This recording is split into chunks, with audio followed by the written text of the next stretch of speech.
ভারতের রাজনীতিতে এক যুগান্তকারী পরিবর্তন আসছে। বিজেপির ইতিহাসে প্রথমবারের মতো একজন মহিলা নেতাই হতে যাচ্ছেন সর্বভারতীয় সভাপতি। এই পদে কে আসছেন এবং কী কারণে বিজেপি এবার এমন একটি সিদ্ধান্ত নিতে চলেছে, চলুন দেখে নেওয়া যাক। বিজেপির সর্বভারতীয় সভাপতি নির্বাচন প্রক্রিয়া শুরু হয়ে গিয়েছে এবং দল এখনও এক বড় সিদ্ধান্তের সামনে দাঁড়িয়ে। জেপি নাড্ডার উত্তরসূরি হবেন কে?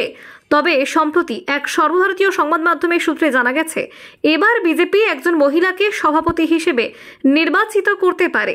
আরএসএসও এই সিদ্ধান্তে সমর্থন জানিয়েছে, যা বিজেপির ইতিহাসে একটি ঐতিহাসিক পদক্ষেপ হতে পারে। কিন্তু এই সিদ্ধান্ত কেন নেওয়া হচ্ছে? মূলত বিজেপি এবার দক্ষিণ ভারতের ভোটারদের কাছে পৌঁছাতে চাইছে।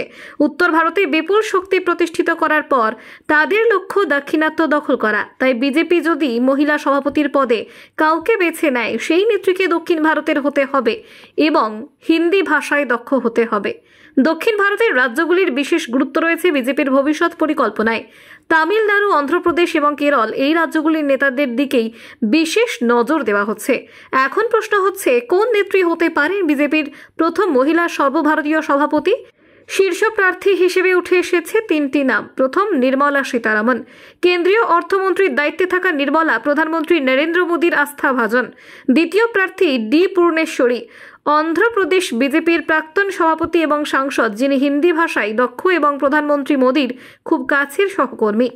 তৃতীয় প্রার্থী ভান্তি শ্রীনিবাসন, তামিলনাড়ুর বিজেপির মুখ, যিনি নারী মোর্চার প্রাক্তন সভাপতি এবং বর্তমানে কেন্দ্রীয় নির্বাচন কমিটির সদস্য।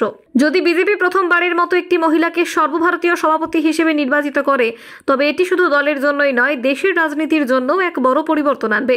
মহিলা ভোটারদের একাত্মতা তৈরি করার উদ্দেশ্যে এটি গুরুত্বপূর্ণ পদক্ষেপ হতে পারে। এটা কেবল একটি দলের সিদ্ধান্ত নয়, এটি একটি নতুন রাজনৈতিক দিগন্ত খুলে দেবে, যেখানে মহিলাদের নেতৃত্বের প্রতি সম্মান এবং সমর্থন থাকবে আরও দৃঢ়। তাই বিজেপির এই নতুন অধ্যায়ে কিভাবে ইতিহাস তৈরি করবে, সেটি এখন শুধু সময়ের অপেক্ষা। আপনি কি মনে করেন, বিজেপির প্রথম মহিলা সভাপতি কে হতে পারেন? মন্তব্য জানাতে ভুলবেন না, আর ভিডিওটি শেয়ার করুন। সবার আগে খবর পেতে চ্যানেলটি সাবস্ক্রাইব করুন। Bureau report, Kolkata 24/7.in।